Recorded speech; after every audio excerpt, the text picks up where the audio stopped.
Alright, what's going on, family?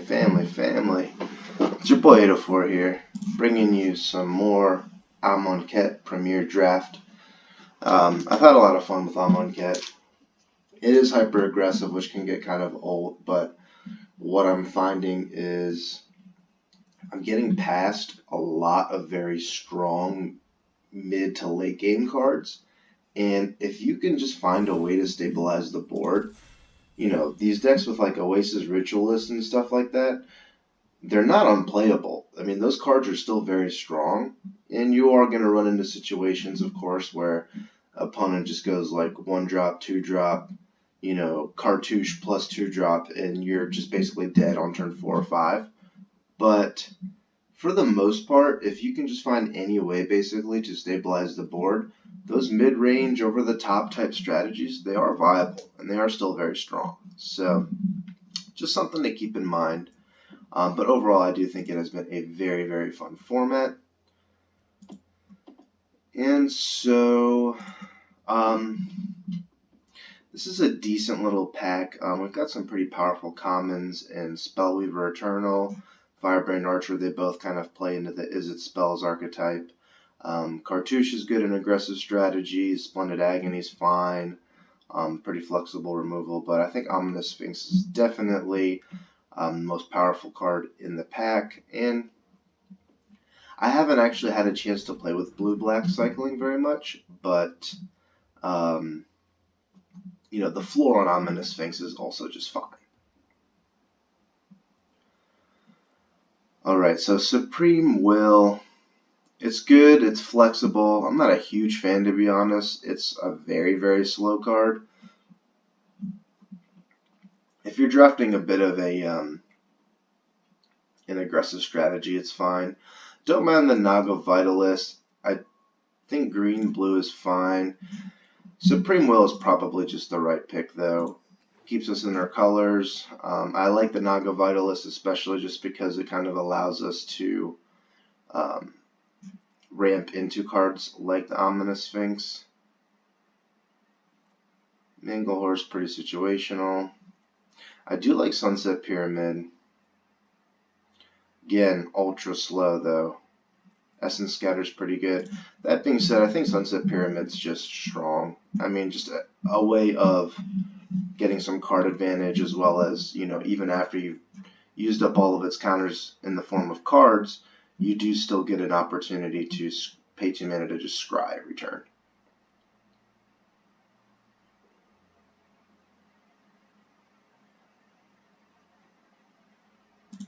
I guess the Vizier's fine. We've got 2 cards that kind of care about cycling. I do really like the Cartouche, though. I think the Cartouche is significantly stronger than the Vizier. That being said, we do kind of need some creatures. We're also not beating down.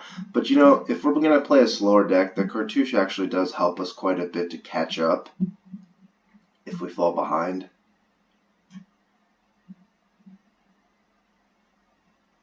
So I don't mind the Naga Vitalist. I see a Soul Stinger, which is pretty strong. Striped Riverwinder is good in the cycling deck. Wandering Death is great in the cycling deck. That being said, maybe this isn't actually this isn't a great place to pick up the desert, but we're not married to black, and most of the good cards in that pack were black cards. You know, there's a chance that we could just open Glorybringer in the next pack and want to pivot. Don't know if I've drafted this optimally. I think we could have very easily have gone like Simic, like a green-blue deck. I think that second pick was between Sunset Pyramid, Essence Scatter. I also think that that Naga Vitalist would have been a fine pick. I don't mind the Shimmer Scale Drake. Not a huge fan of it though. Lethal Sting is pretty good. And Shimmer Scale is also just very, very slow. I think Lethal Sting is probably a a safer pick. We might be a little bit tunneled here on blue. We are seeing plenty of good green cards.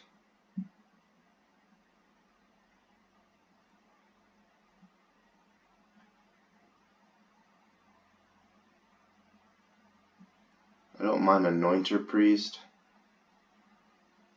That being said, between these two, I feel like we're seeing a lot more green being passed to us.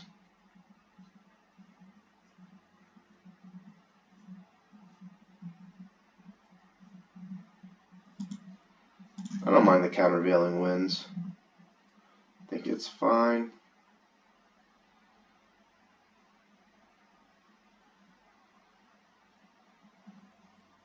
Don't mind Watchful Naga either. It's pretty good if you have something like the Cartouche that gives it flying. That being said, I do think that the zombies just, it's okay. Don't think we're a Slitherblade deck. We do need some earlier creatures though. I think we'll go with, I think I actually just like the Scorpion better. We can cycle it away if it really becomes a liability. A little heavy on the 3-drops here, but it's okay. I think I'm actually just going to pick up the Tormenting Voice here. Wander Death probably makes it though. Not a huge fan of that card.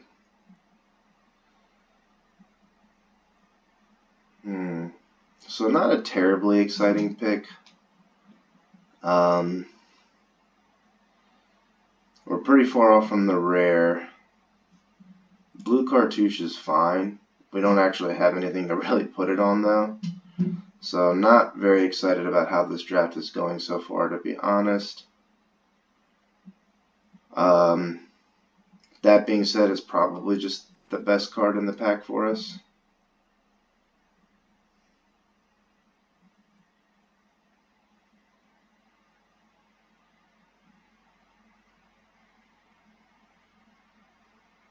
I'm pretty sure I'm just grabbing the Combat Celebrant. I mean, honestly, our black cards aren't that good. Well, now I guess it gets a little bit better with like the Ruthless Sniper. I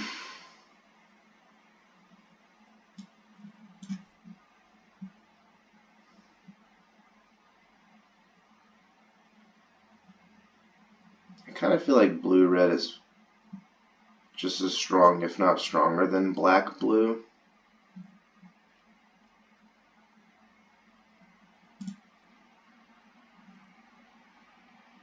I'm pretty sure we're supposed to go with the Sniper here. Sand Strangler, though, really? This has been a very, very interesting draft. Alright, well, Enigma Drakes here, I think, kind of give us our sign.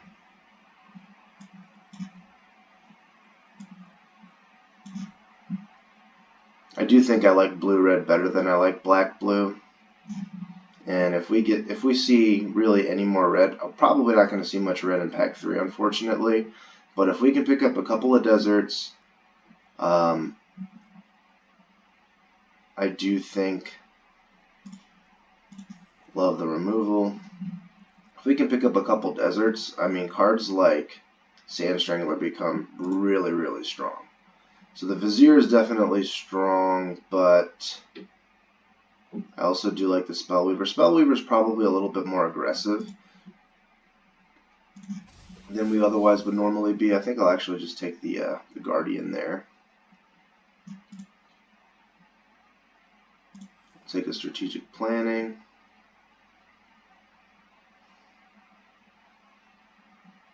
Don't love the Striped Riverwinder there, but it's fine.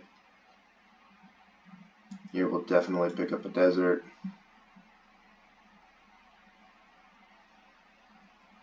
I think we can play a Cryptic Serpent if we end up in a heavier is a type strategy. Wow. Okay, well this is a very, very strong pack. Reduces fine. Unfortunately, I don't think we're going to make much use of new perspectives. I think it's probably just a braid. We could snap up that whole pack and I would be pretty happy with it. Oh my goodness. Well, yeah, that's coming home with old Papa here. Going ahead and figure out a way to splash that bad boy. Good news is we really only need one black source. Like the Moloch.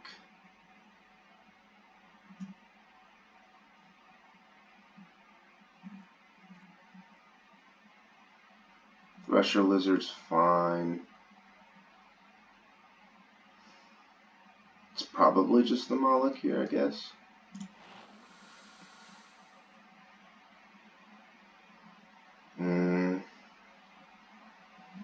Not much in this pack, so I guess we'll just grab Shatterstorm. Final Reward is pretty sweet. Would really like to find a way to get one black source into this deck.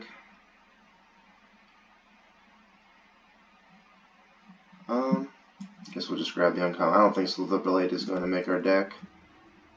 We don't actually have much with it. I guess we have the cartouche, but I'm not super excited about that. Honestly, the deck is just, I kind of went all over the place with this draft. I felt like we were seeing pretty decent black cards, and then all of a sudden we got past Sand Strangler and Enigma Drake and Combat Celebrant. So, not really sure where I was supposed to go. I guess the blue-black deck probably would have still just been fine, and we could have just splashed for one of these red cards, but... Alright, well here's our source of black, potentially. I'd love to see this wheel. We kind of needed that, honestly, for our... switch these around. Kind of needed that, honestly, for our curve purposes. So we're at 10 instants and sorceries, which is pretty good. So we've got another Nimble Blade. We also have Reduce. Not a huge fan. I could honestly just do just like the Nimble Blade. Sure. Don't know if the second Thorn Moloch makes it, but it's fine.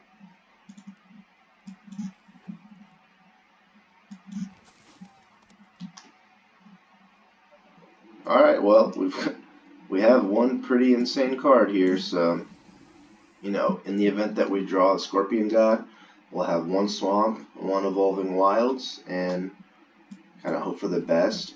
We do have plenty of ways of drawing cards with a little bit of cycling as well, so hopefully we'll be able to churn through our deck.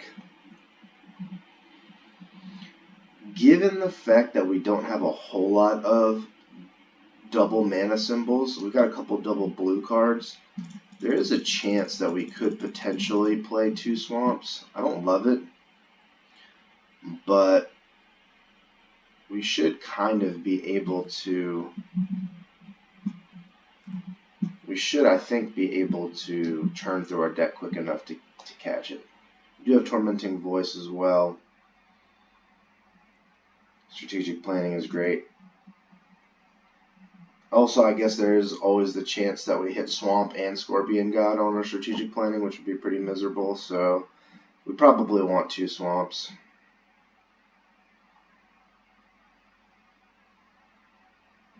So 26 cards.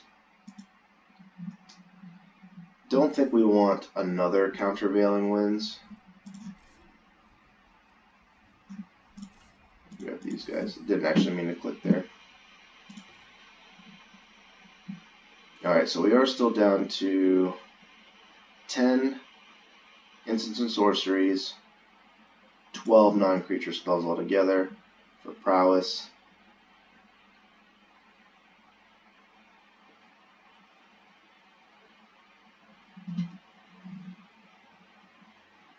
kind of like our top end, to be honest. We just kind of need to get there.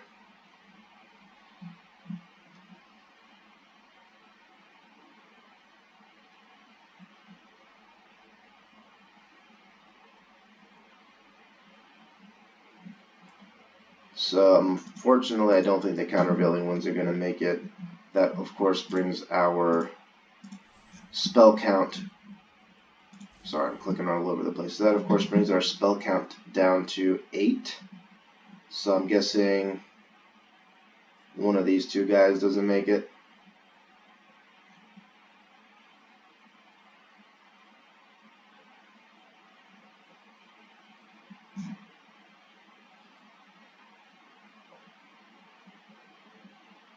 I guess I really want, like, at least 2 to 3 instants and sorceries for this to really feel good. It'll be a 4 mana 6/5 or 5 mana 6/5, which I think we can certainly get to.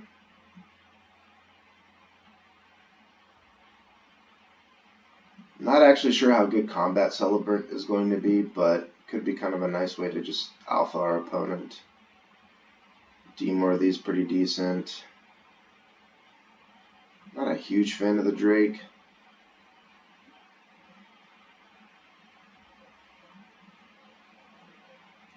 But we definitely need to cut something, and I'm not cutting the Scorpion God, because even if it's probably the correct cut here to make, I mean, I don't even know if you could say that, but I want to play with this guy. I think this is fine. We've got plenty of card draw, strategic planning, tormenting voice. And Crash, there's probably one of the weaker cards in this deck. It's basically just cycle for 1. I don't really see us needing trample most of the time, which may be a case for potentially playing like that Shimmer Scale Drake instead. But what it does do is it helps us get to our stronger cards.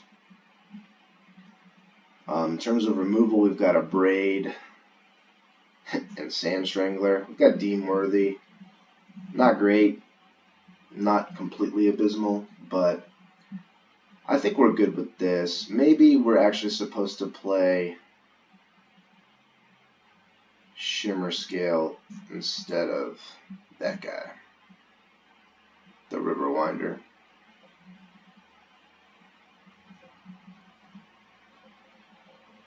I think that's fine. Okay. Alright, so in terms of the lands, I think we want 2 swamps. I just don't want to risk potentially having to discard and or mill the swamp. And I think this is okay. Honestly, I just want to have some games with the Scorpion God.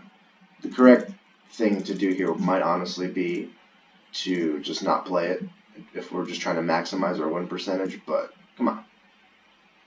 I'm not going to not play the Scorpion God.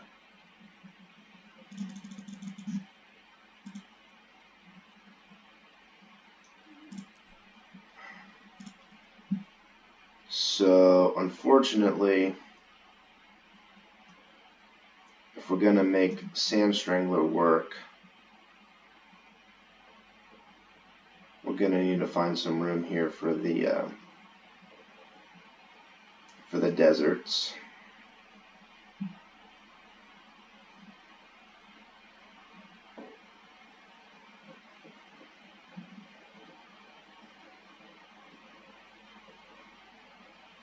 Maybe it is just supposed to be the 1 swamp, but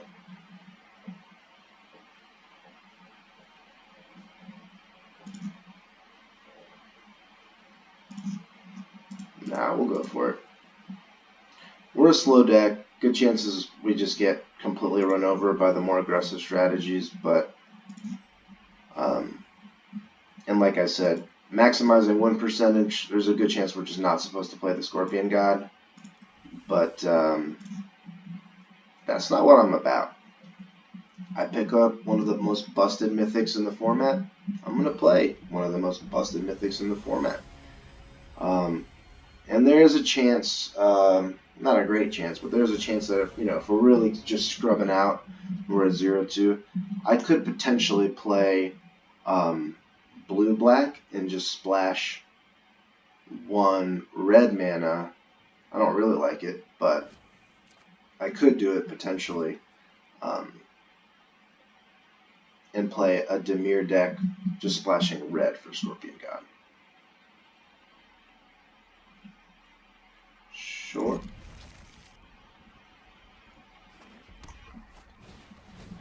Alright, here we go.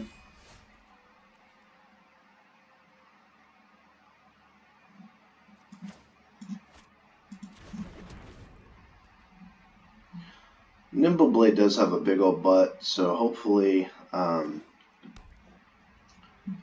we can potentially use it as a blocker.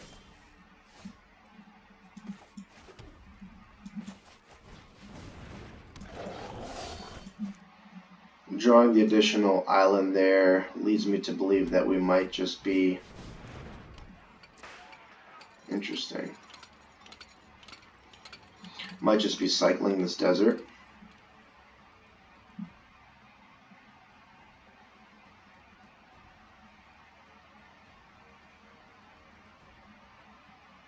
I think opponent is stuck on their trigger to give creature haste potentially. Alright.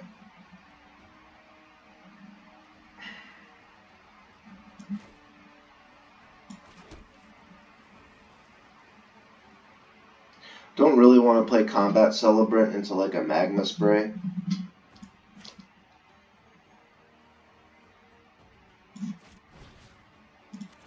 I think we're okay with Cartouche. We'll get in for 3 damage here, which is fine. And then it also does just put our Nimbleblade out of open fire territory.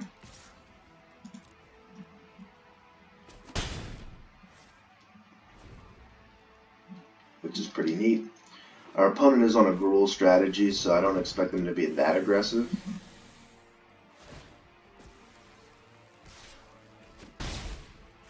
Get in with the Ritualist.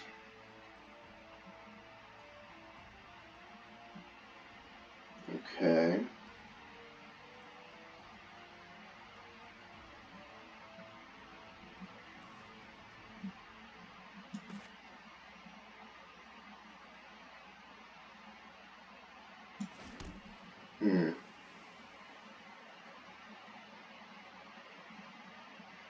So, my choices now are, do I want to double spell? I kind of want to find another mountain. And having... Okay, well, we certainly like all of these, but we'll grab the Sand Strangler, which is a pretty insane card. And then we'll also just throw down the old Sunset Pyramid, clap in here for 4 damage.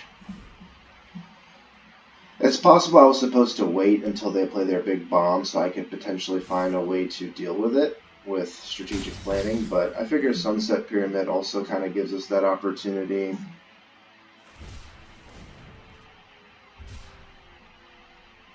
So they cycle a land here. Happy to see this mountain.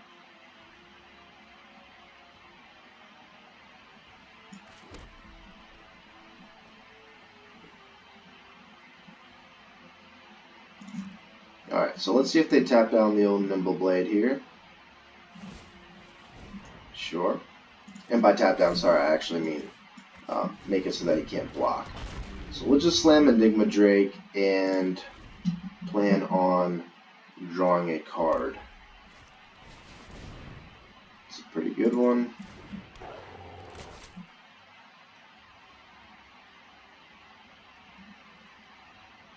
So they opt not to give it haste.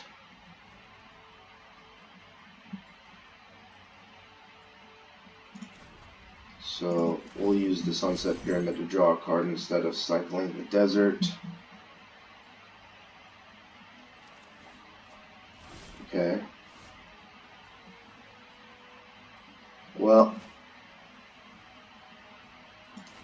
I do like just going ahead and grabbing our swamp. So now we're set up here for the Scorpion God.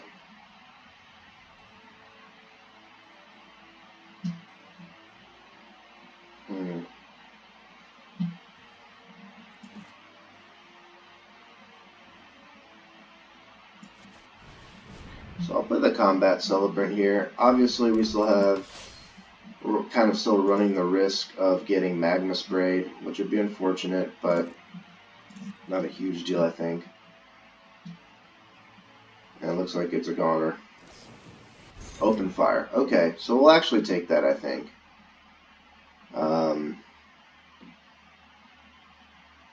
Sure.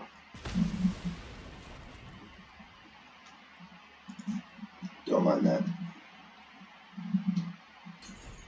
It's not great, but trading 1 for 1. Honestly, the Combat Celebrant feels more like a liability than anything else, but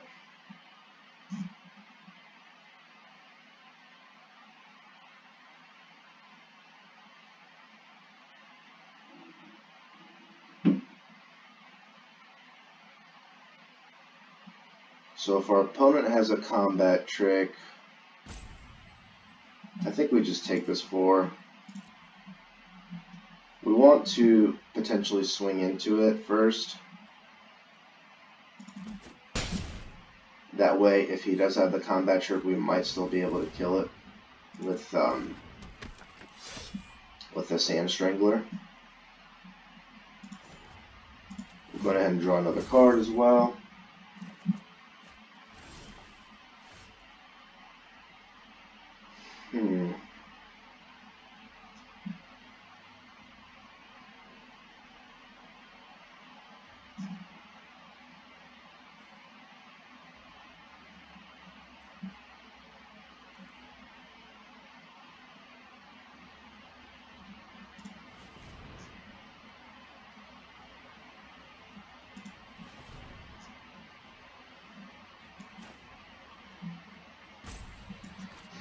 So we'll start this turn with a strategic planning.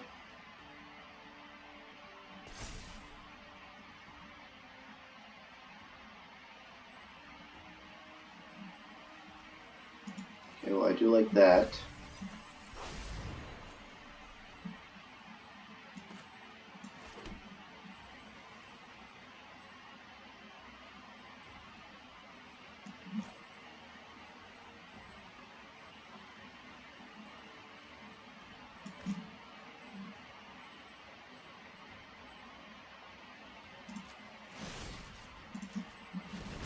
I think we'll just do this now. If he wants to make it so that one of my creatures can't attack,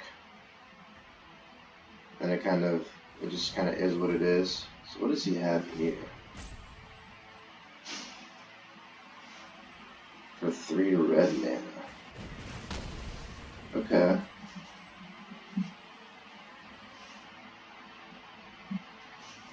I mean, it's definitely scary. Oh, that's actually savage. Don't like that at all.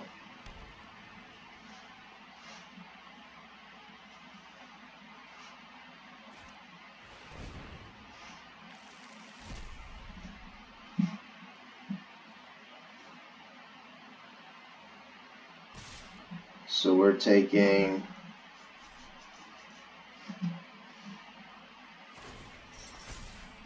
only taking 3 here. Oh, so I suppose this just makes it so that I can't attack. Gotcha.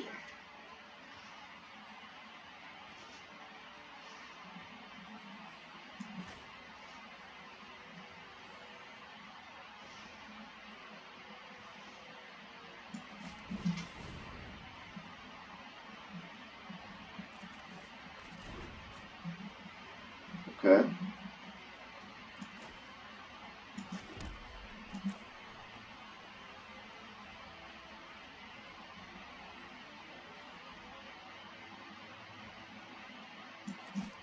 So the nice thing is because he shuffled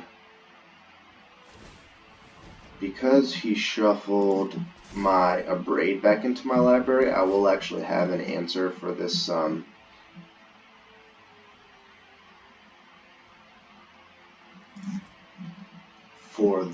edifice. And then we'll go ahead and play the Sentinels as well.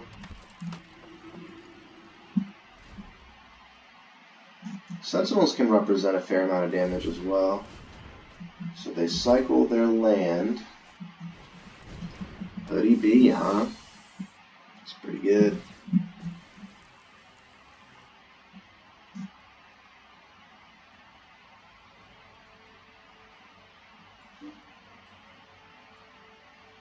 Even if he makes it so that one of my creatures can't block, he still doesn't have great attacks, even with the Hooded Brawler. Sure. Okay, I guess his attacks are a little bit better than I thought. Well, we certainly cannot take 5 damage, so...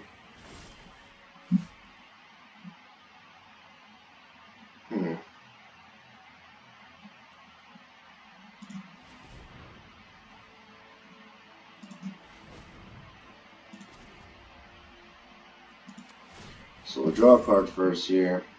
Tough. Definitely not out of it yet.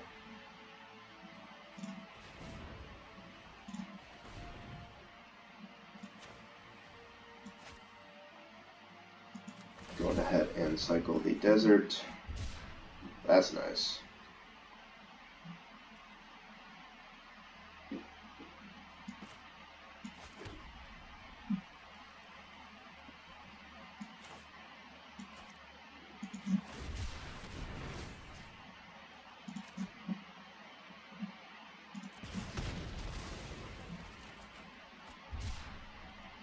Alright.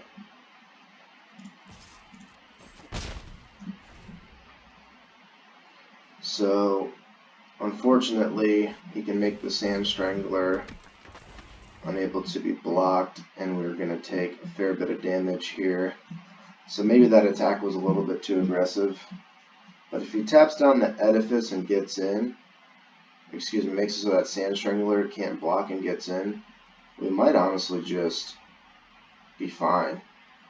Like, we might be able to almost lethal him on the crackback here.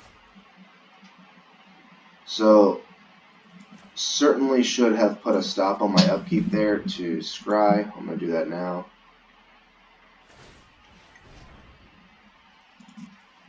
Sure.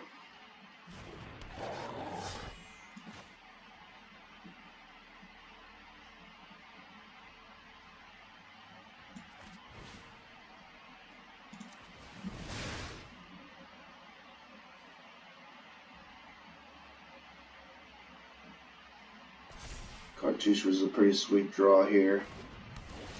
We've churned through this library. Unfortunately, they did shuffle our graveyard back into our library. But I'm pretty happy getting it for 4 damage in the air every turn here until they find a way to deal with our creatures. And we'll get 1 scry trigger on their end step, as well as a scry trigger on our upkeep. So we should be in a decent little spot here. Opponent needs to find some answers pretty quickly. We might actually just be able to lethal them next turn. They can make their Oasis Ritualist unblockable, which is unfortunate. So they get rid of a Nimble Blade here.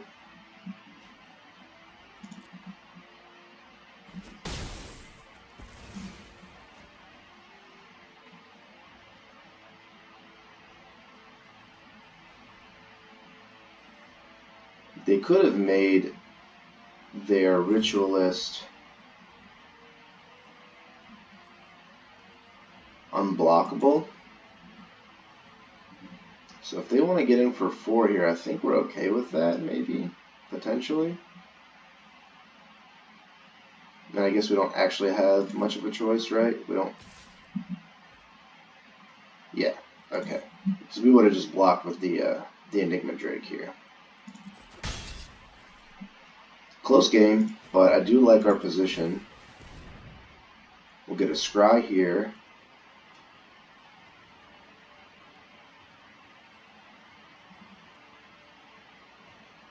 Alright, yeah, I mean, go ahead and draw.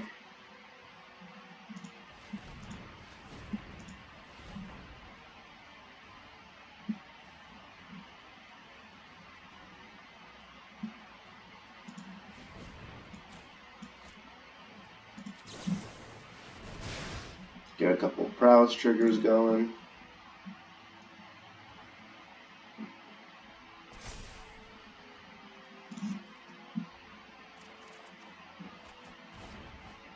Alright, well those are some pretty good draws.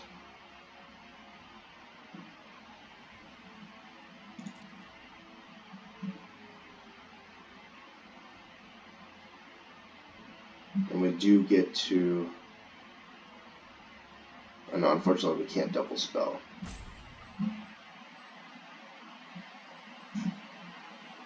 So I'm essentially deciding if I want to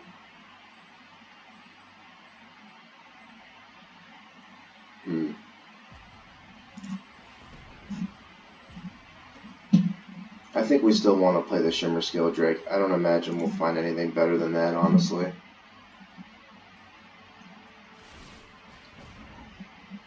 Sure.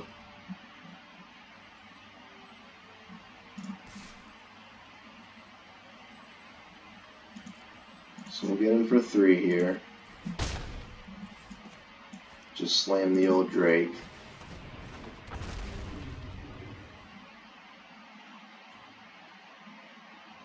I suppose I'll play a land. I only have the one Tormenting Voice to help us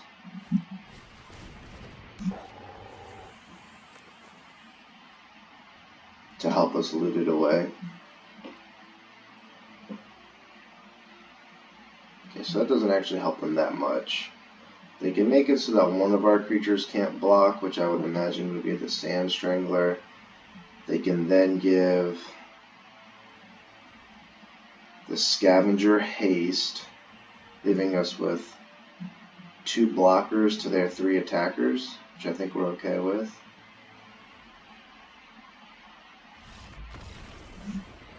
Alright, so I guess we got there. Close game. Your opponent was definitely on a very aggressive strategy. Actually, I shouldn't say that. They started out on an aggressive strategy, but Edifice into the Ritual, Oasis Ritualist proved not to be all that powerful. Edifice was pretty good there, as it normally is, but I think in most games, if the game is going longer, we're in pretty good advantage. I think our late game is pretty powerful. Even without the Scorpion God, obviously with the Scorpion God, our late game is nigh unbeatable, unless they have a god of their own, but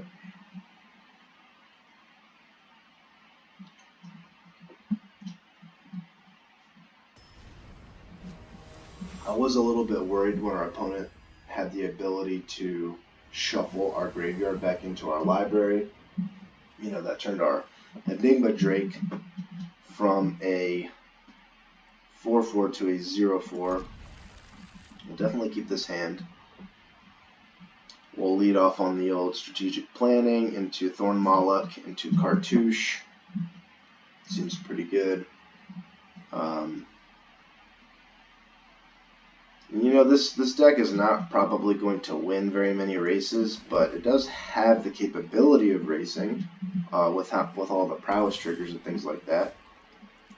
So now that we've drawn a creature, I definitely like playing the Nimble Blade.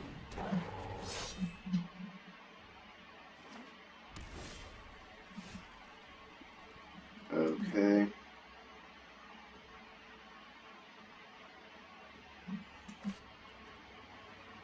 don't think there is a flash creature that they could have played there. Doesn't look like they've had anything so far. So at 3 mana, I imagine they probably play a creature here. But Brawler's a good one. Alright, so I would say we'll start with the Cartouche.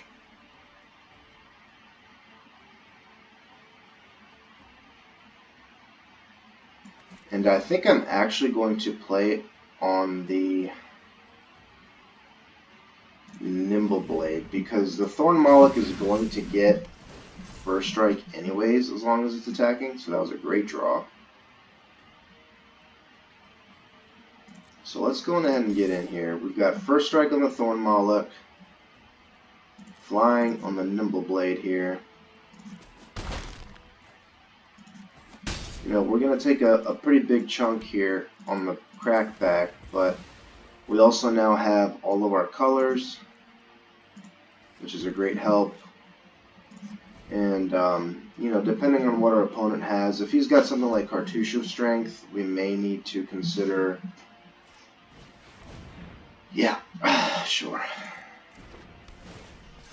May need to consider cycling something to find a way through. That was another reason also why I kind of wanted to diversify my portfolio, so to speak. And no, I actually just think that it's right to cycle this here. A, we need to find an answer or a land, and if we don't find either, we're in pretty big trouble.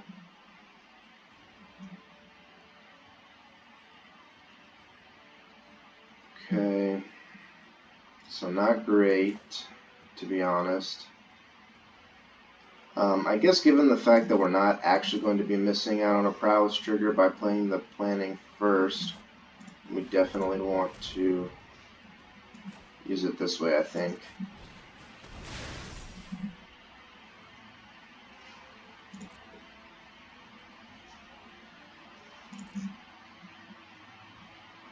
This is a very, very risky play, but I think it's worth it. We'll put the two... We'll put a desert in our graveyard, which is pretty sweet. We'll play Nimble Blade here, and I think we're honestly just off to the races here. If our opponent commits like another big creature to the board here and leaves either their mana tapped, which would obviously be preferable, we can just blow up this Hooded Brawler. Alright, so for 1 green, I don't remember if Giant Growth is in this format, and if it is, I'm just like beyond screwed pretty much, but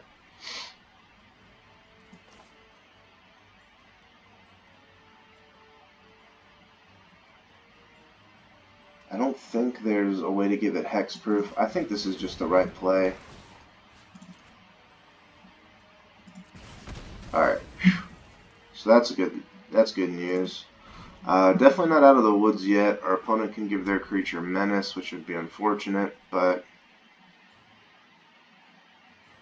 still fine. They're also honestly at a pretty low life total themselves, so, you know, continuing to just kind of attack frivolously.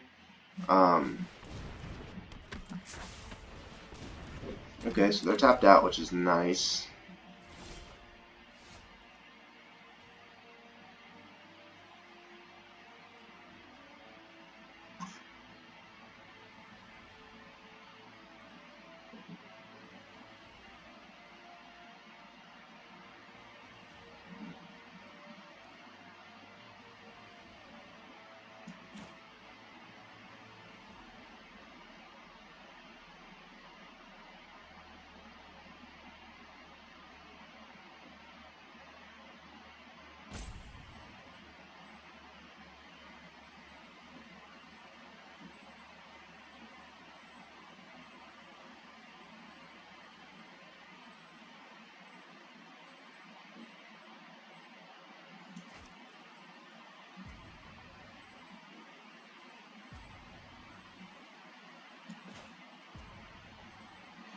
I'm deciding if I want to play Combat Celebrant plus Sunset Pyramid to just kind of get us here.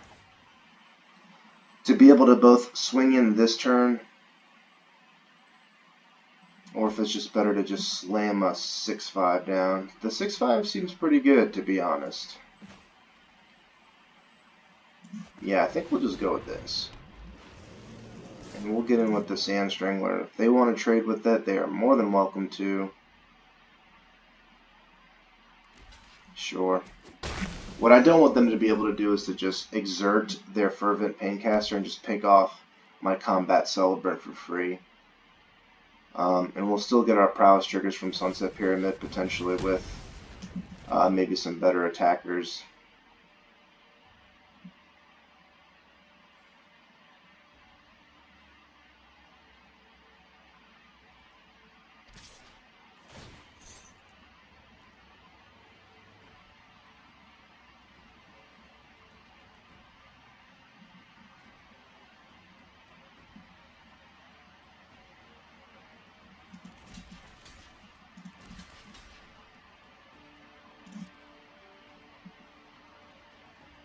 I don't know what he got for 1 green. Okay. Well, that's pretty good.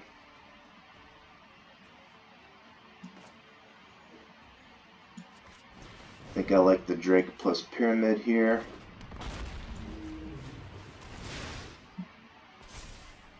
Allows us to get a nice little attack in with the Nimble Blade, as well as have a flying threat. And I imagine Enigma Drake probably eats removal, sure. But we're honestly not that unhappy with this. Another Paincaster is unfortunate.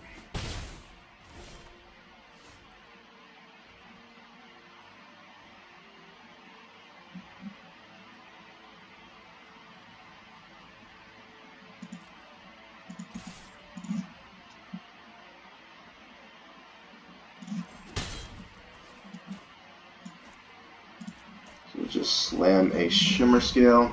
Opponent's playing off the top of their library, and we do have pretty good. Oh man, savage.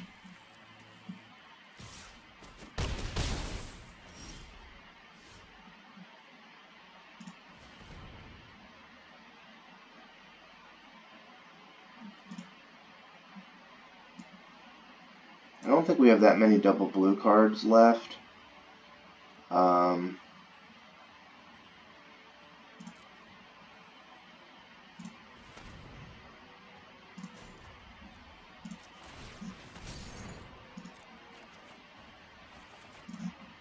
There he goes. It's unfortunate, but not the end of the world.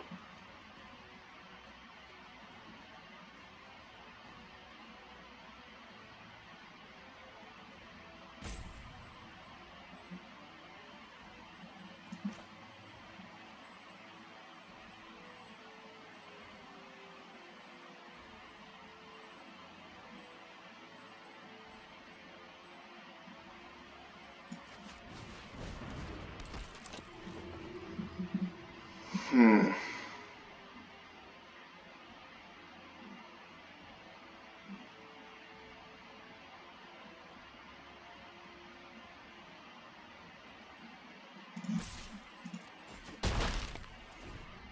don't think we die to a removal spell here.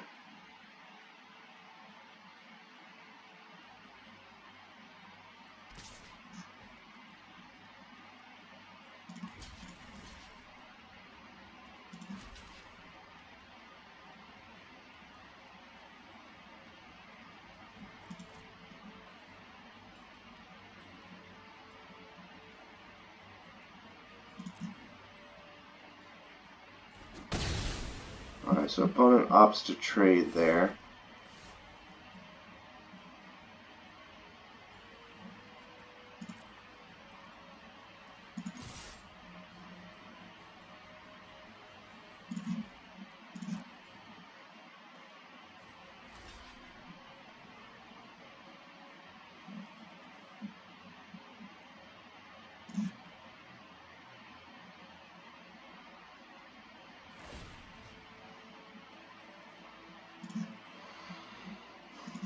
Alright, so we're dead to open fire if they drew that off the top, which is unfortunate.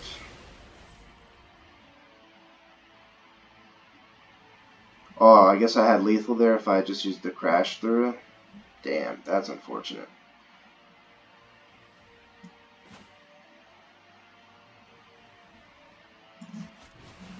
That sucks. But, wow, that was pretty sweet. First time I'd seen that. Dead to open fire, dead to most things. But it looks like we got there.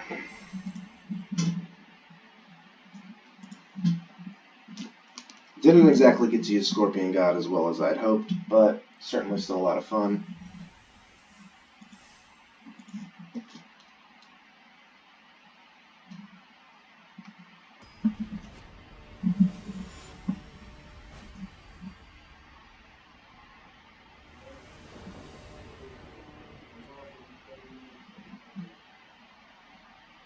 Alright, this is certainly a good hand.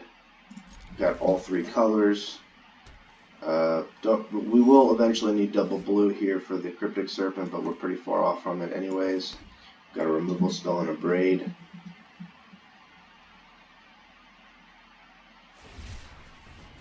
Opponent, I imagine, is looking for lands. So, looks like they're at the very least searching for their second color. Good chance that this Labyrinth Guardian gets Essence Scattered, but that's okay because we can embalm it.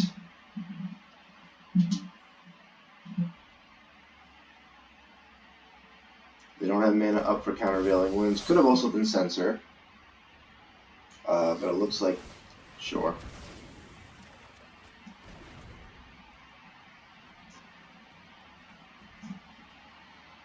So the Countervailing, or what is this?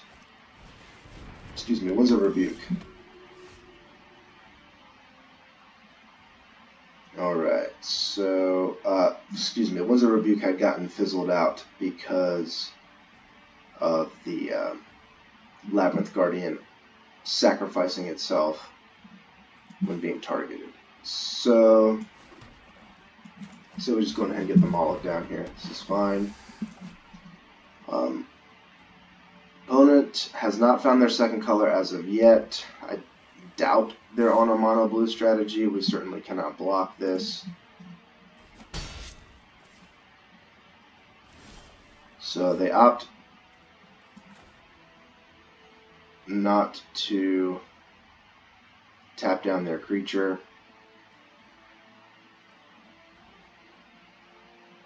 I'm not sure what I just said there. I apologize. Sorry, they opt not to tap down their mana. Trying to plan out my attack here. I think it's probably just fine to go ahead and play the Labyrinth Guardian. They certainly could have... Actually, I think it might honestly just be better to play the strategic planning. Unfortunately, I did miss out on the damage, and this was just kind of because I changed my mind, in the middle of the turn.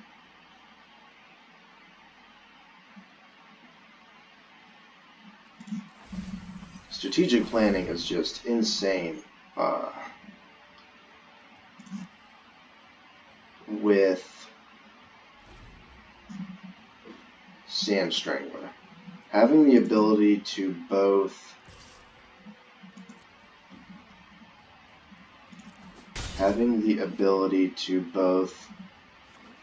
grab your desert.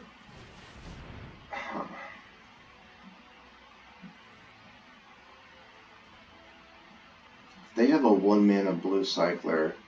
I'm basically throwing away the Abrade. This is probably not a very smart move in the sense, okay, so they didn't have it. In the sense that I would be throwing away Abrade, I guess my,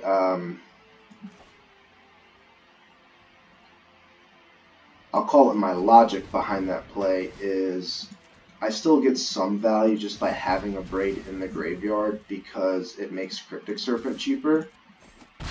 but this obviously worked out way better than being able to just cycle for 1 mana and make a braid essentially useless. So, like I said, I'm not convinced that that was a very good play, but it did happen to work out in this situation.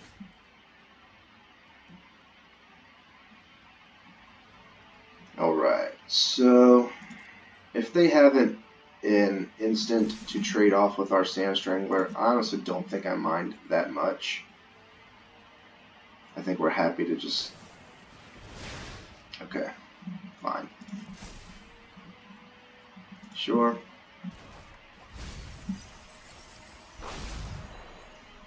Kind of unfortunate we didn't hit an additional land there.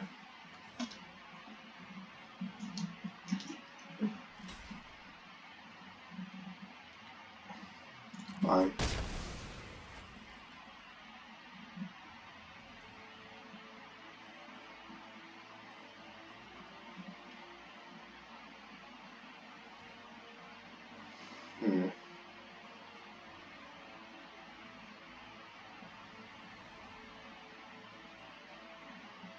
So we definitely want to play a spell here. I just don't know what, because he's tapped down. Anything else that we try to resolve might get countered later. We'll go with the Combat Celebrate. Our opponent doesn't seem to be playing red, so maybe there's a chance that this survives. And our opponent has also been through 16 cards of their library, so...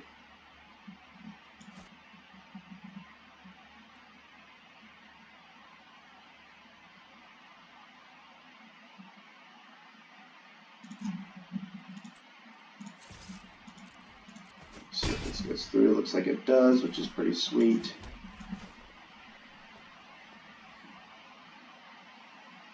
Opponent could certainly be holding up some counter magic here. I think I'm actually just okay with this. It kind of gets around counter spells. And if he wants to target it with something, it is fine. He uses a card, basically, to be able to get rid of the token.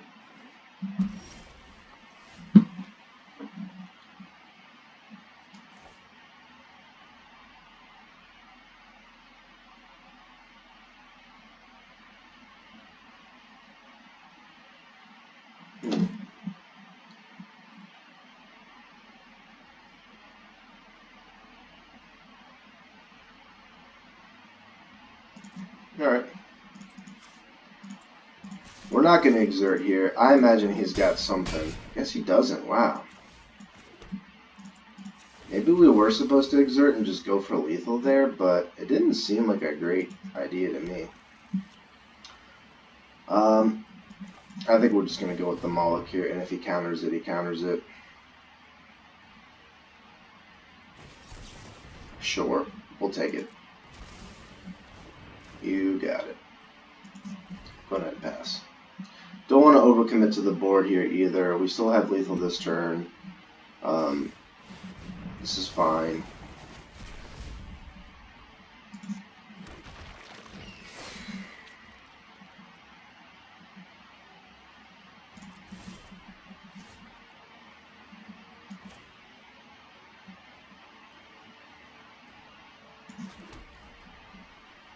Alright, so we are at 7 mana.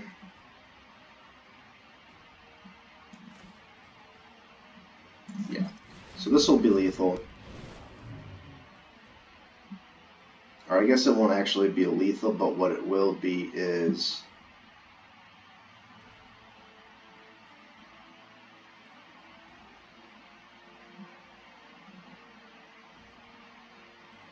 it'll make it so that he can't actually trade.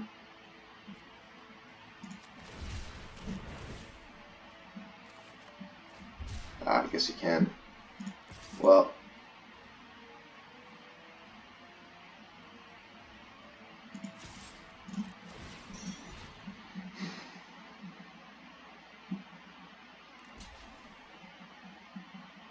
so maybe I misplayed there a little bit. But we do get an additional 2 points of damage there. Our opponent needs a lot, honestly, if they want to come back in this game. Doesn't look like they're going to. Alright, so pretty good start here. That's 3-0. I don't think we've played this draft completely optimally by any means, but the deck I do think is functioning correctly, which there's plenty of variance in Magic, so can't sit here and pretend like some of this hasn't been luck, but so far I think we've had some fairly clean decision points. Clean by clean I mean clean cut. Couple of turns here where I've maybe played a little bit too conservatively, couple of turns where maybe I got a little too aggressive, but overall I think we're doing pretty well.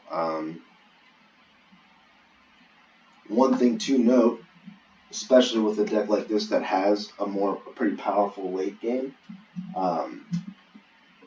we haven't really faced any hyper aggressive strategies as of yet. For example, we just played a mono blue opponent. Our first opponent was kind of a gruel ramp strategy.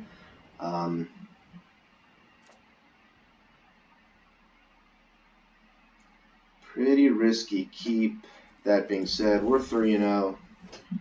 I don't mind potentially. Don't mind playing a riskier game here. Alright, we like that. And I do think we're just going to cast this now, try to find a creature. Alright, well, turn 5, if our opponent doesn't have much going on, we should be in a decent little spot.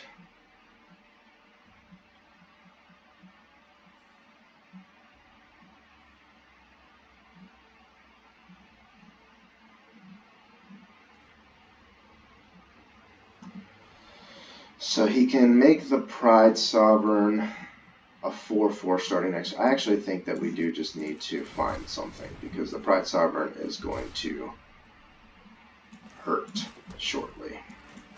Fortunately, we are getting pretty flooded. None of this stuff really bothers me, man. Alright, so pretty frustrating set of draws here. To be honest, we probably didn't have any real business trying to make this hand work. That being said, we have drawn 4 of the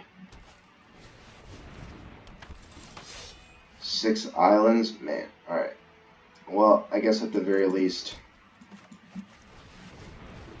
we get to play this bad boy and just hope. If he's got like Desert Hold or something, we're obviously in a lot of trouble, but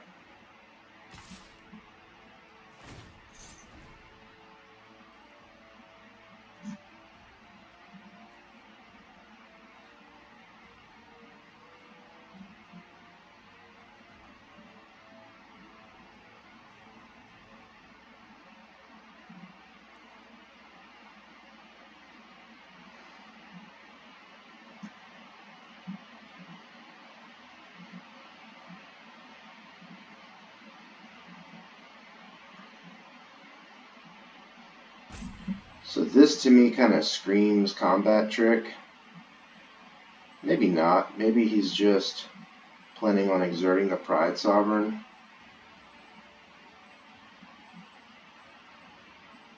Yeesh. Alright.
Not really sure what I'm looking for here.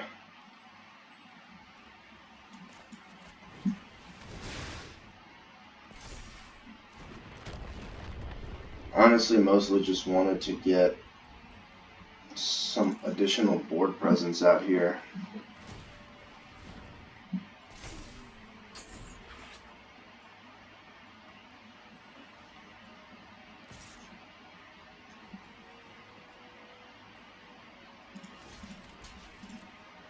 If he wants to use the combat trick, let him use it.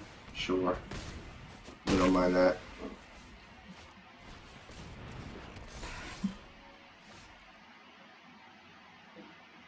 That actually seems like a decent little draw.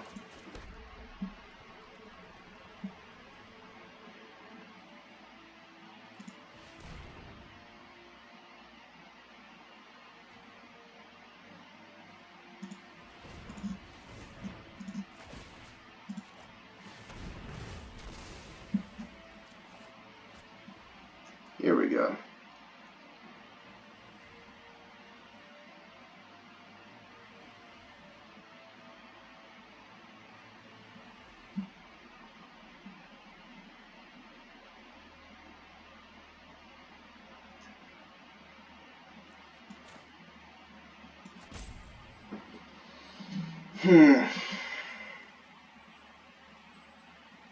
Definitely still in trouble.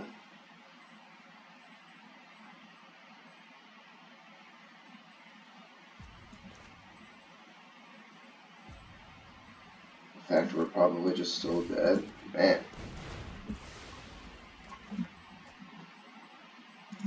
Yeah, I guess we are still dead, right? Tough game, honestly.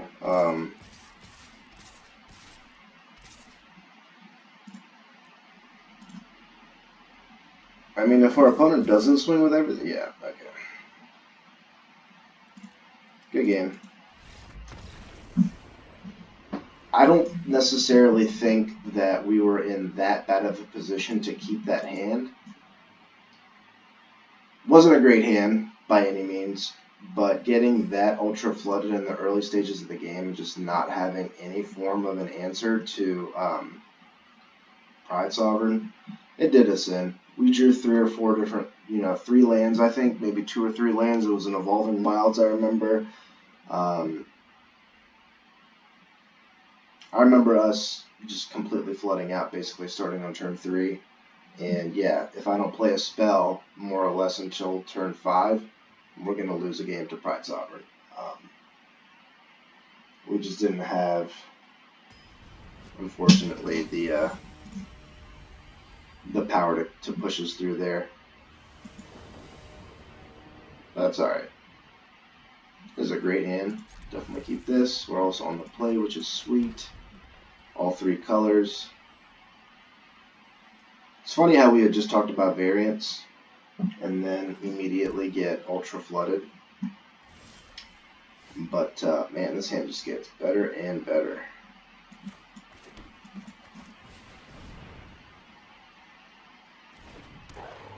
So it looks like our opponent has a 1-mana cycler.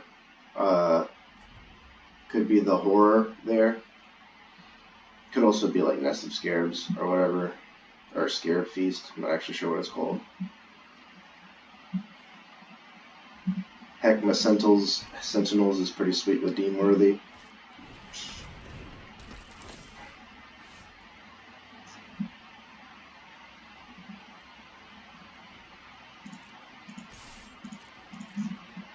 I think we'll happily trade. Doesn't look like they're interested in that though. So we'll play the old Sentinels, see what they've got going on.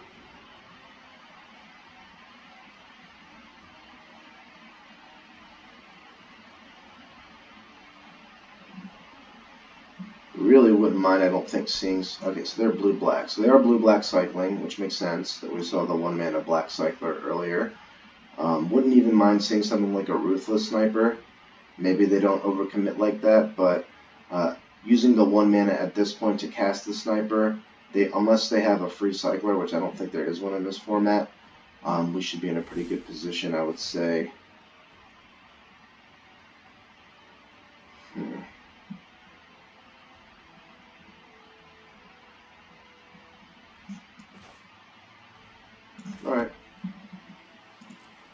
I think we'll just get in for the 3 here. See what our opponent wants to do. This is fine.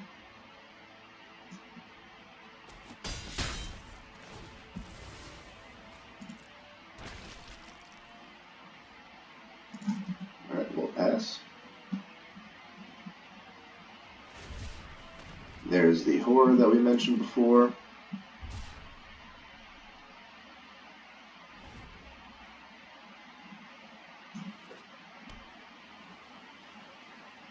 I don't think there's this. I guess there's languish, which would be pretty unfortunate. That would actually just suck. If he gets in here, then I imagine we're probably just going to get languished.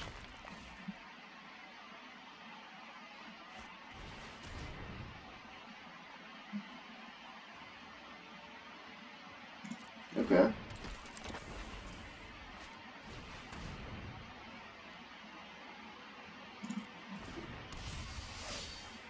Honestly, that's not that bad.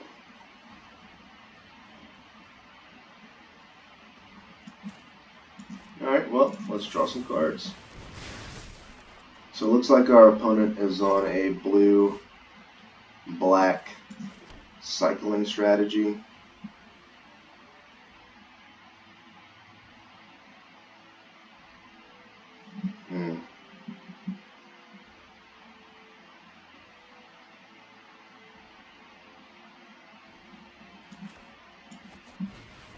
I think we're just going to play the Moloch here and pass. Pretty soon here we're going to want to start popping off these red spells. Unfortunately right now I'm stuck on 1 red mana, so I can't double spell. But I'm hoping maybe like Tormenting Voice / cycling the Deem Worthy will help dig me a little bit closer to an additional red source. And that seems like a pretty good Deem Worthy target. I have deemed that target worthy, so to speak. I'm very sorry for what you just heard.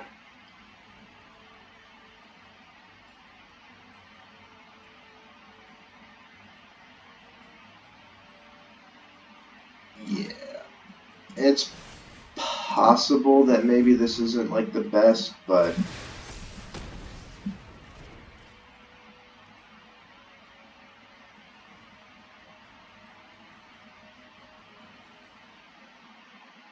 am I willing to trade the Moloch for Seeker of Insight and or Labyrinth Guardian? And I think the answer to that is no.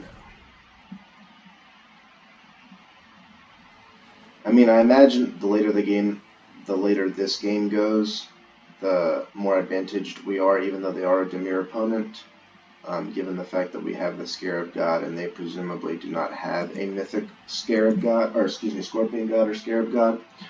If they do, however, we are basically on a race to see who gets it out there first, and the Scarab God is, I think, just better than the Scorpion God. But looks like we are okay right now.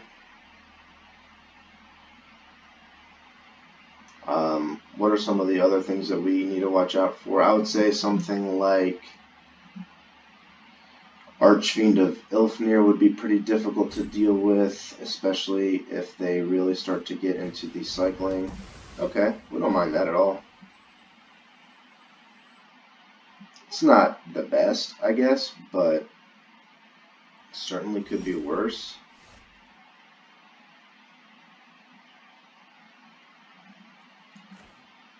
Yep, I think we just slam a 6/5 here, now that they've used their Lethal Sting. They could, of course, just have removal for this too, but it's not the end of the world. And if we start hitting a few more land drops, if we don't find a red source, like for example, if our next card is an island, I am just going to pitch it to Tormenting Voice. If our next land is a swamp, that leaves kind of a more interesting decision point, because obviously we have more mountains in our deck than swamps, and we do actually want the additional swamp. And this is, I think, the best argument for playing the second copy, is we want to get multiple triggers out of our Scorpion God. So we'll get in here. If our opponent opts to, I guess they just take it. Okay.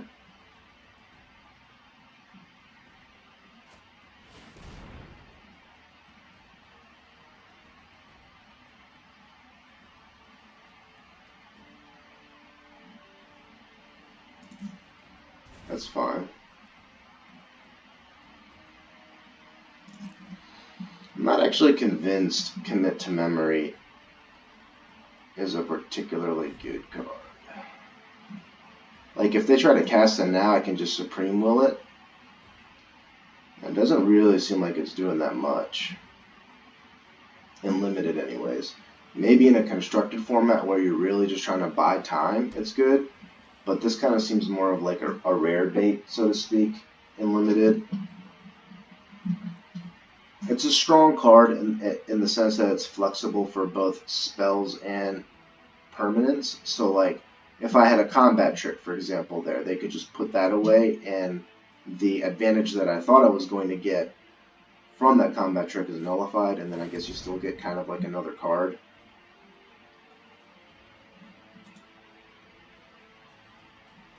Honestly, I actually kind of like what we've got, but I think given the circumstances, we're okay to just counter this. I don't know what it's going to get, but I don't want our opponent to get 7 cards, basically, is my reasoning for doing it that way.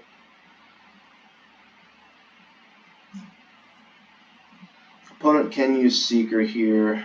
Doesn't look like they will, which leads me to believe that...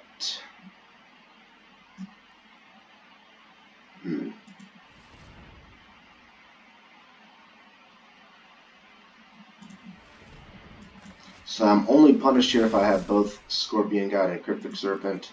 This is about as good as that could have played out, because I now get to cast said Cryptic Serpent, while also essentially, drawing through 2 lands by milling them. Opponent is also down to 2 cards. Now, whatever that card is, the last card in their hand is, they opted to hold on to it rather than pitch it away to Seeker. It is possible, of course, that they just forgot about Seeker's ability, but after casting Memory, if that last card was just a land, they would have pitched it, I have to imagine.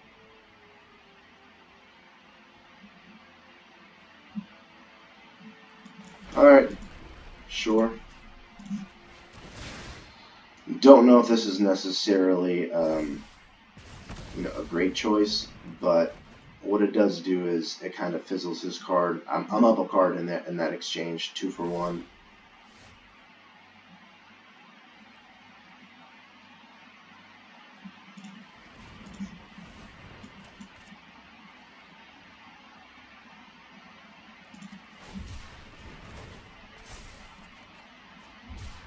Okay, well, I like the cartouche here.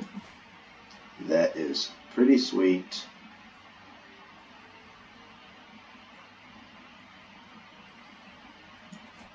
And I think given the fact that they don't actually have a good blocker anyways,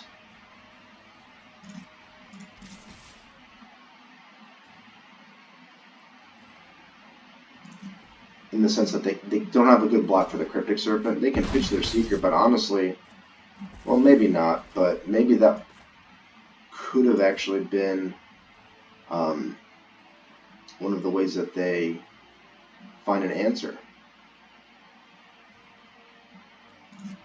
I think I'm going to hold on the Combat Celebrant too. This is an example of some like ultra conservative play. Our opponent is or was hellbent, but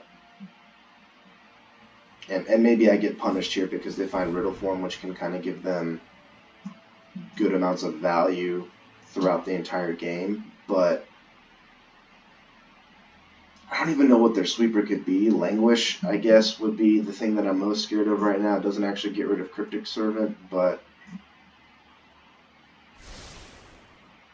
I'm in a stage right now where I'm dominating the board anyways, and I don't want to overcommit into a potential sweeper when they first need to deal with everything I'm doing just on the board right now to even have a chance of coming back into the game anyways.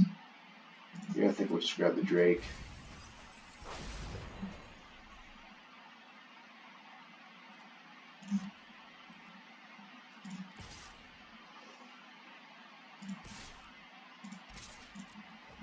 Now I'm not as worried, I think. If they want to trade Labyrinth Guardian, or excuse me, their zombie token for my Nimble Blade, it's not great by any means, but it does allow us to just get in some pretty hefty damage. Again, not a very strong trade by any means, but what it does allow us to do, and this time I will just play the Shimmer Scale. This provides an additional lethal threat, so our opponent needs to, they needed to probably put a stop on their upkeep to be able to start scrying with the Riddle form, but our opponent would have needed a very, very powerful spell to catch up in that game.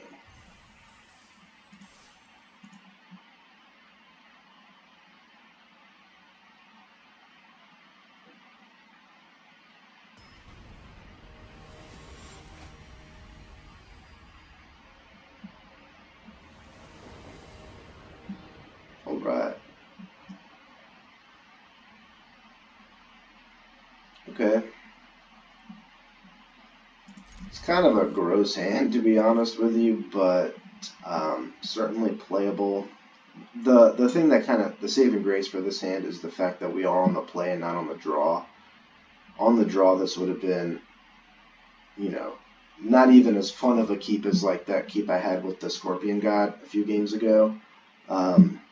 You know, if they're playing your Gustwalker, Catcher's Avenger deck, and we were on the draw, they would just run us over without issue, I think. So being on the play, I think, helps a lot in this case.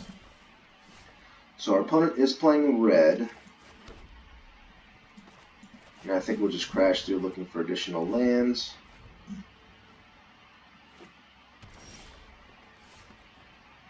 Okay, so now I think we will play the Moloch.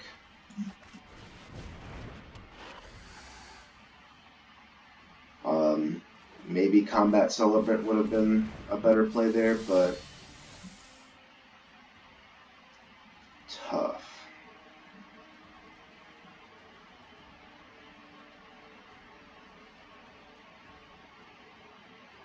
So what I don't want to see here is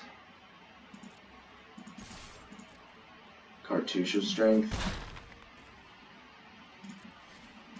I think I'm just going to go with the Combat Celebrant. If they opt to go for the Cartouche, get rid of the Thorn Moloch, it still hurts. If they use Magma Spray on Combat Celebrant, it still hurts. But I actually think I like having the Enigma Drake here better.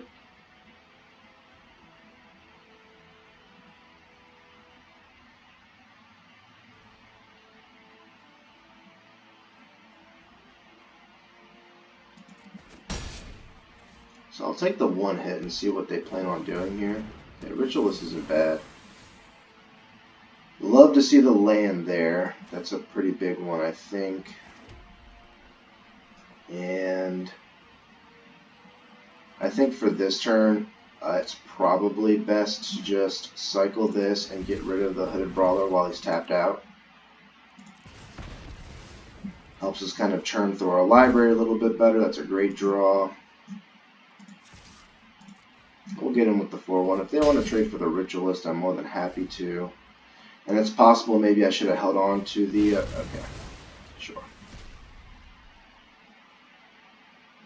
Makes sense. I was kind of wondering why they would have just opted to trade the other... So I did exile the creatures. I don't think there was anything that I needed to embalm there, right? No.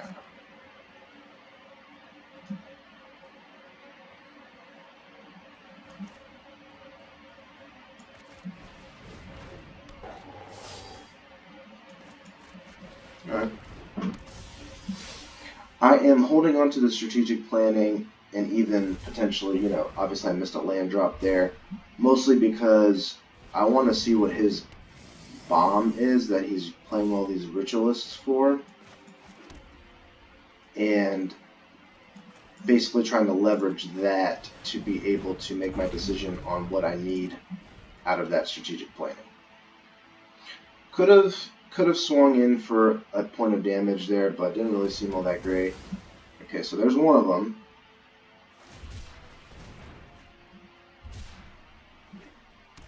A little bit of a greedy, in my opinion anyways, card there. I guess if you've got a bunch of ritualists, it's not all that greedy.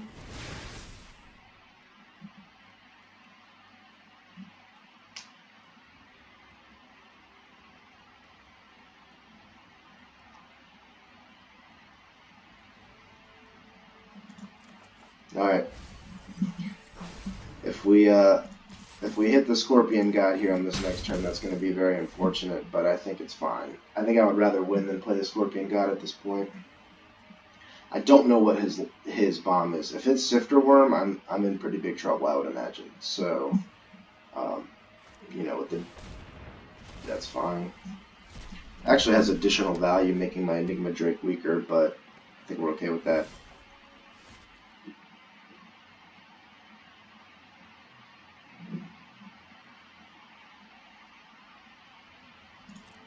Okay. Get in with the Drake here. Opponent is playing a bunch of black removal spells in their rule deck. I guess they could actually just be basically like a mono green deck, because I don't think we've actually seen very much red at all. It's just like Anger of the Gods, yeah. Looks like they're basically just mono green Oasis Ritualist. It's kind of neat. Alright. So they've played their Anger of the Gods. They're committing to the board, so I feel comfortable. Oh my. Alright. Do we care about any of this stuff? Not really. I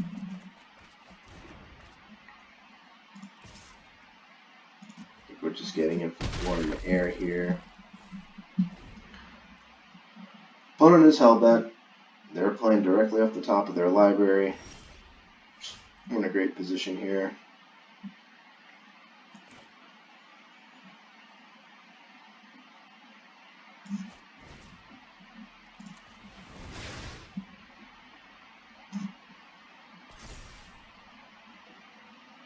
Let's see if our opponent has a removal spell. Alright, so it looks like we got there.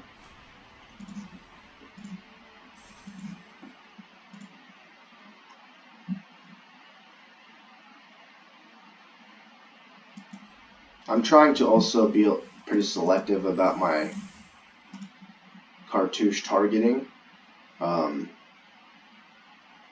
Basically, I want it to feel like a cost if my opponent is choosing to kill the cartouche creature, because that's normally an kind of, I think Nimbleblade is honestly the best target for it, because it's a 2-drop that is in general weaker, kind of in a vacuum, than a card like Heckma Sentinels in that last situation.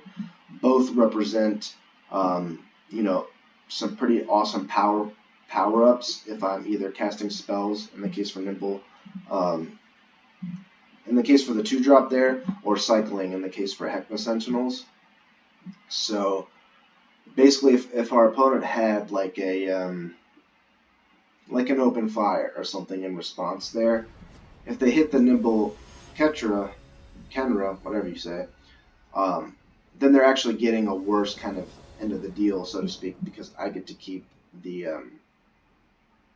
Heckma Sentinels. Well, I'm definitely keeping it. I'm going to keep any hand that even looks like moderately playable with the Scorpion God, I'm going to keep. It's just a rule for me. This is, I believe, also the first God that I opened the very first time that I played with this set. And Hour of Devastation came, honestly, not very far from when I just first started playing with this, first started playing Magic in general, actually. So our opponent double exerts here. We love to see that. We eat that up.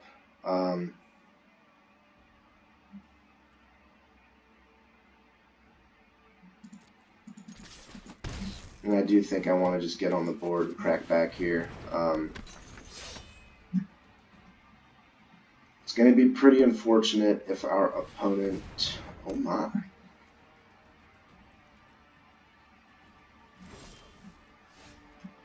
Okay.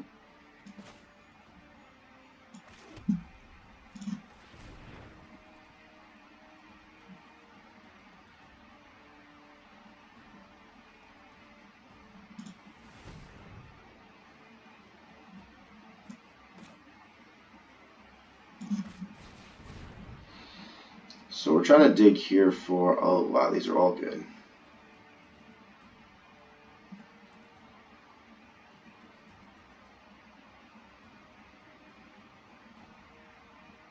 I think I just like the Drake, honestly.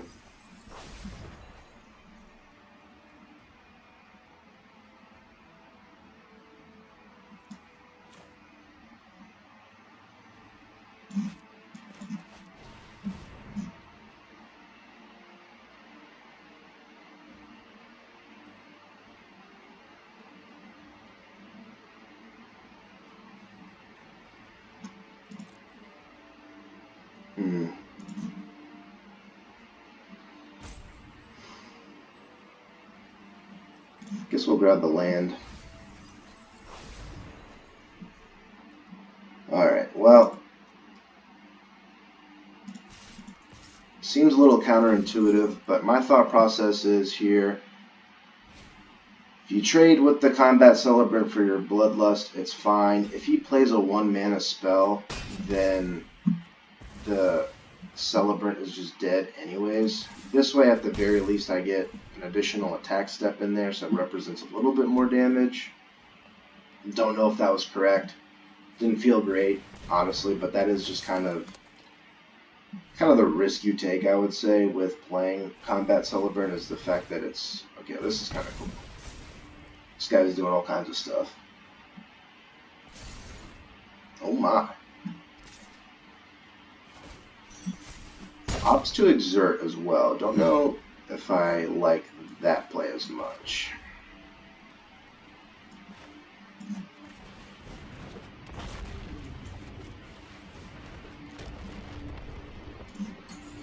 So if our opponent has another 2-drop, he'll start to add some more counters. Doesn't look like he does. Ritualist is pretty good though.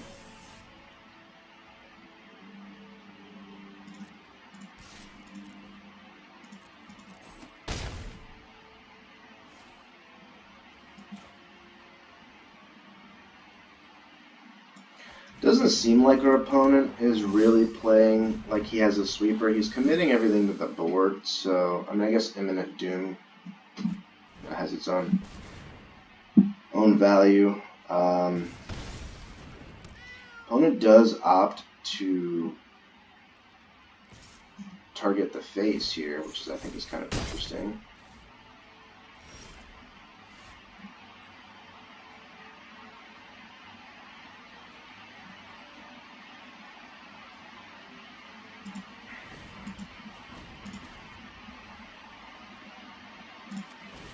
Let's draw a card. A Braid is nice. Damn. So are we just gonna die to Imminent Doom? Feels like it.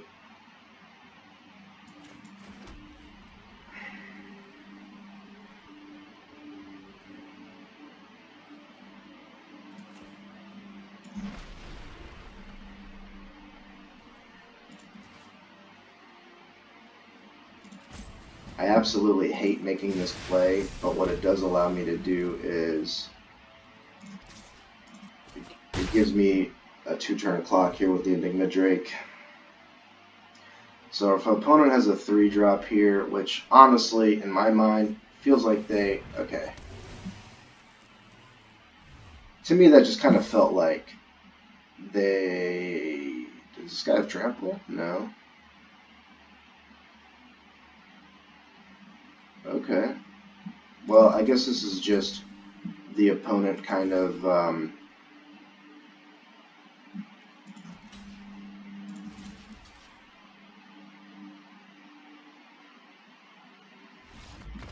kind of just making a desperation attack to see if I mess up there.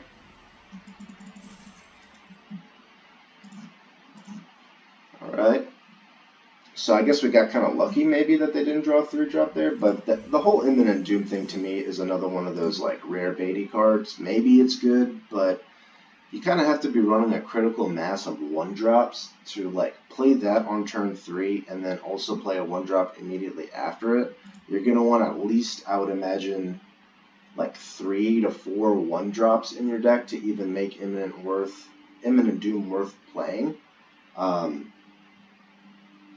Yeah, I don't know. I just don't think it's a very good card for Limited. I never really saw any playing Constructed either, but at the very least in Constructed you have more choices per converted mana cost in terms of what you want to play. With what our opponent was doing there, it kind of seemed like he was looking for... I don't know. I just don't think it's a very good card for Limited.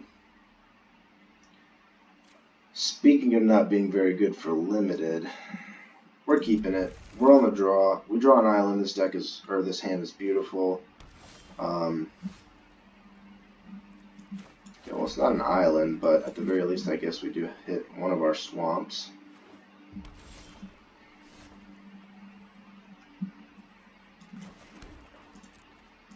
Alright. We'll see what our opponent plays here. If our opponent just does nothing, I don't think we need to... There we go. Love to see it. Yeah, I mean, if our opponent isn't going to commit anything to the board, I'm happy just playing my lands, man. I've got Scorpion God somewhere in my library. Sure. I'll do this all day. I mean, I can't imagine him having a better card than Scorpion God, right? Especially not in Boros. Maybe I'm wrong, but... Okay. It's kind of annoying, I guess. Doesn't seem that great. I don't know. Maybe I'm just stone cold wrong.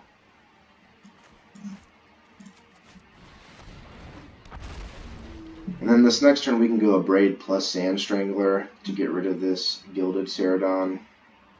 To me, what our opponent is playing is just screaming, I've got a sweeper.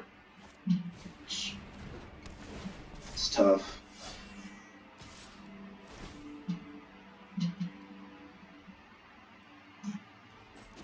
Would really like to see him tap out here. Don't want him to hold up any mana.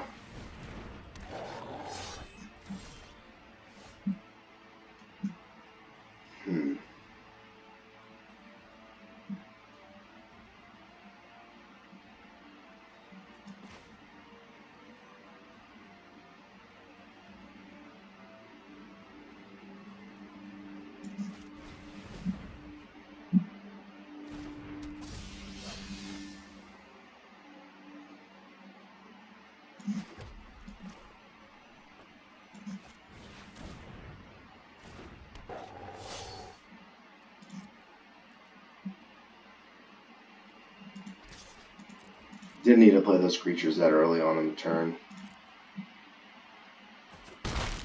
So this is a little bit riskier of a line. I could have just gotten rid of the Ceradon here, but if he's got some sort of combat trick, I really just don't want to risk him kind of taking the value from both Sand Strangler and a Braid. Really want to see our opponent tap out. Even if he's got like another cartouche, we should be in a good spot.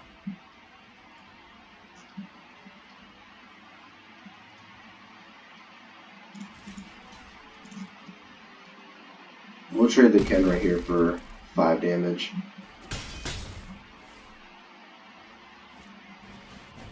Alright, so that helps.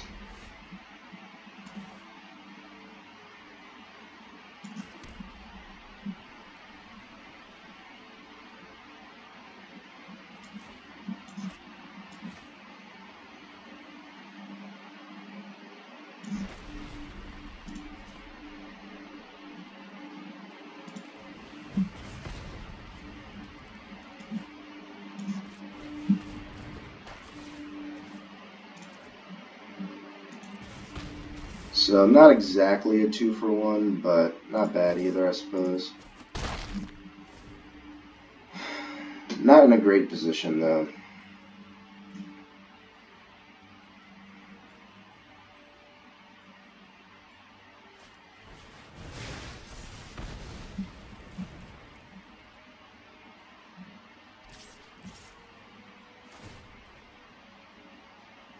Man.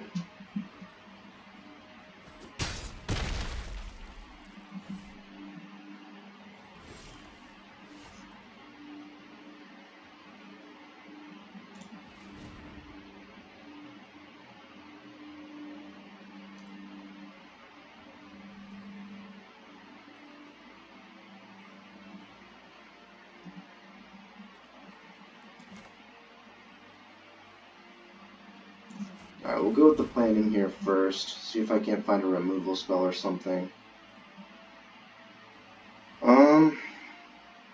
It's not great. Especially against a Boros opponent. Yeesh. Alright.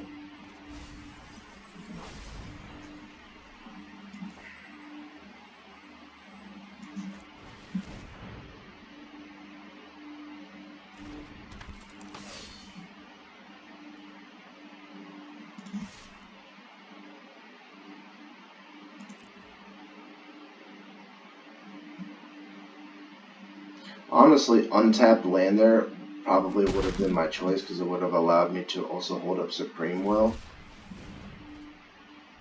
But gotta work with what we've got here. I will happily trade the Combat Celebrant for Gilded, but I imagine it probably doesn't survive very long here. Yep. Alright, well, it actually isn't the end of the world here because I can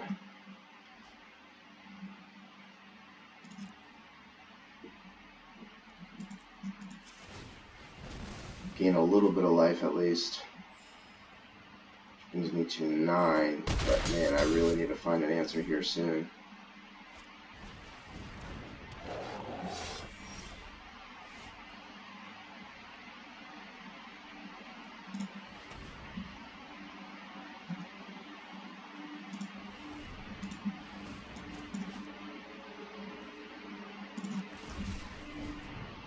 If I can find an answer for Gilded Ceradon, damn.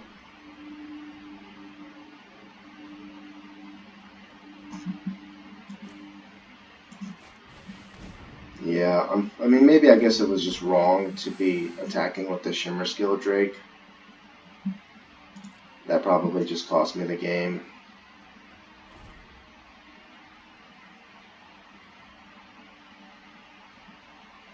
Yeah, there would have been multiple attack steps here. Sure. You got it, buddy. Alright. So, I think I played that a little bit sloppily. I wasn't going to outrace that deck. He didn't really play a spell, though, until turn, like, 5, right? He didn't play a first spell until it was the Gilded Ceradon. And I still got out aggroed. So, I think that was mostly on me. I think all we really had to do that game was just try to buy as much time as possible to get us to Scorpion God, basically. Don't mind this, though. Haven't been super impressed with Combat Celebrant either, to be honest.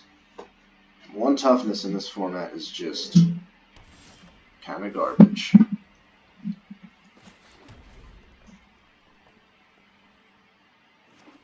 I guess it has kind of traded for a creature / lets another one of our creatures get in. It's done that twice, which I guess is something, but not much, in my opinion. Alright, so now we're basically just hunting for a swamp. We've got the win con, we've got 3 sources of black mana. Sure.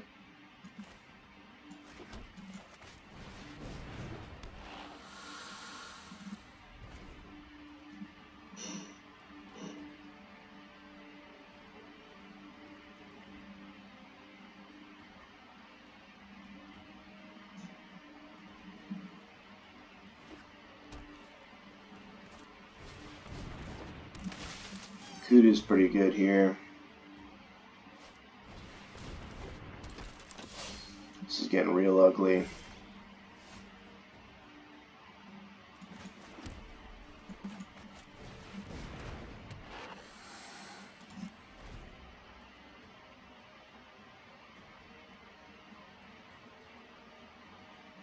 If our opponent has essentially any combat trick here, we're just kind of boned.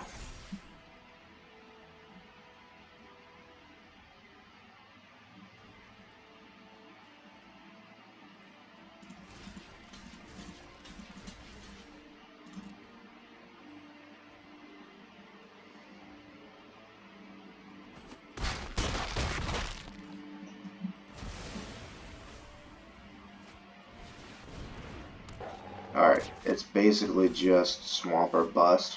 Damn. Alright.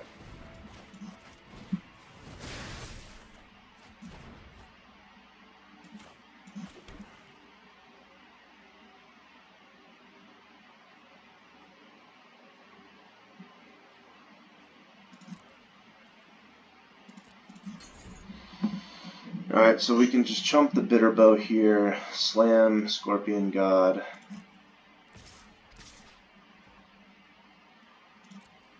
I do think that is our play. And unless this next card is like Sifter Worm, sure. We might be basically in a stabilized position, more or less, right?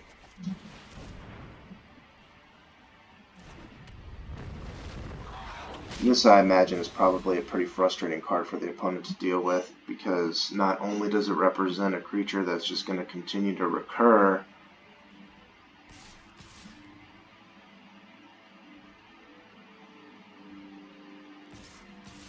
so again, kind of screams combat trick, but we're going to force him to have it here.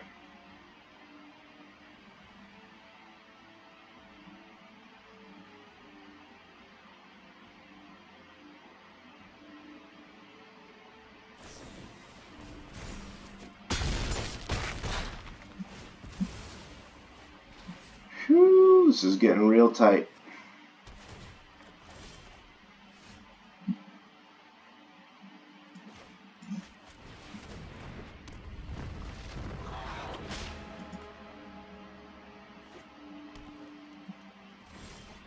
Wow, okay.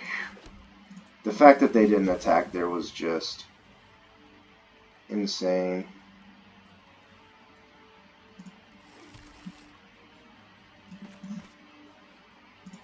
Grab the additional swamp there to be able to start triggering Scorpion God twice per turn. That's a little unfortunate, but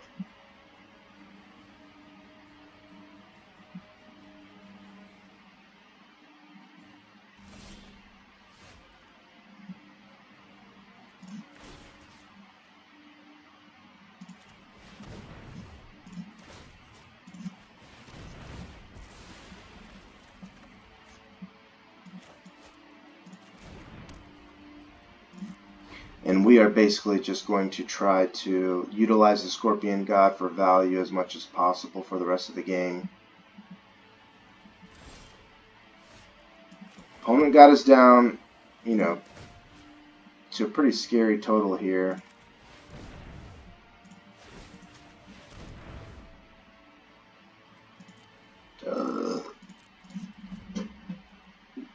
And at this point, I don't think we even really mind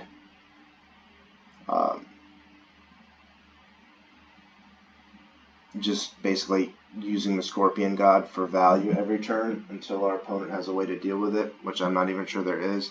The one card I could see that kind of screws us up here is Aronis, the Indomitable, but I can still use Supreme Will to... So I'm hoping this is just kind of a desperation attempt.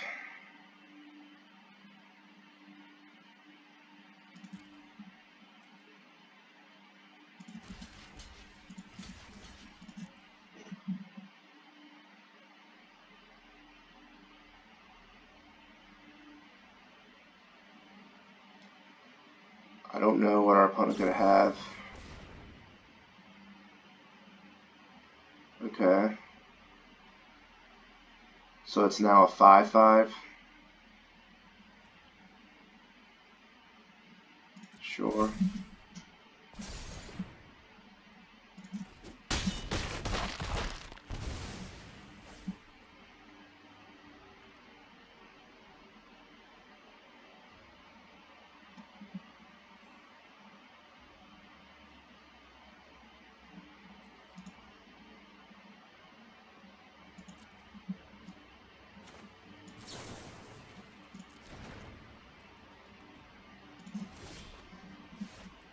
Ooh, a braid is nice.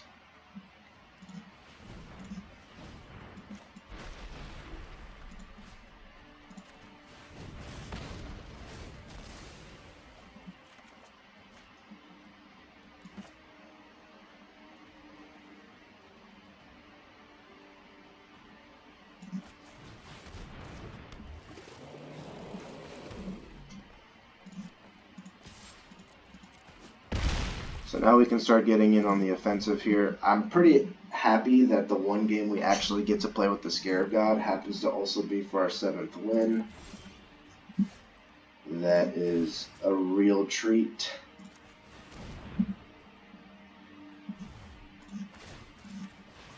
I appreciate my opponent kind of allowing me to have as much fun as possible.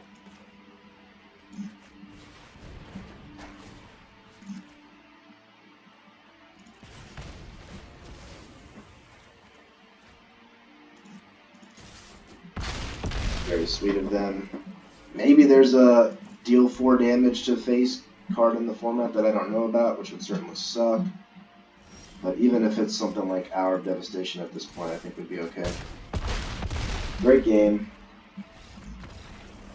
This was a very, very fun deck. There were a lot of really enjoyable moments there, especially towards the end with the Scarab God. That card is just awesome. Certainly a very scary life total there. I think I got down to like 5 life before I finally was able to stabilize. But good showing, I think. Amonkhet has, again, proven to be a lot of fun. We didn't see too many hyper-aggressive decks there. The one kind of conundrum I had in that one was the Boros non-aggro deck, the double Gilded Ceradon. I guess it wasn't an aggro deck, and they probably just drew kind of the wrong half. But the fact that they didn't play any spells until turn 5 just screamed sweeper to me. So I didn't want to play into it. Not that I really had that much of an option to anyways, but... So, a little disappointed that I lost that one, but obviously the other 7 wins were a lot of fun. And then the only other loss that I had, to be honest, I'm having some trouble recalling, but still a lot of fun. I absolutely love getting a chance to play with one of the basically unbeatable gods in this format, so it was a lot of fun. Thank you guys so much for watching. I hope you guys did enjoy it. If you get a chance, please leave a like and subscribe, and I'll talk to you guys soon. Bye-bye.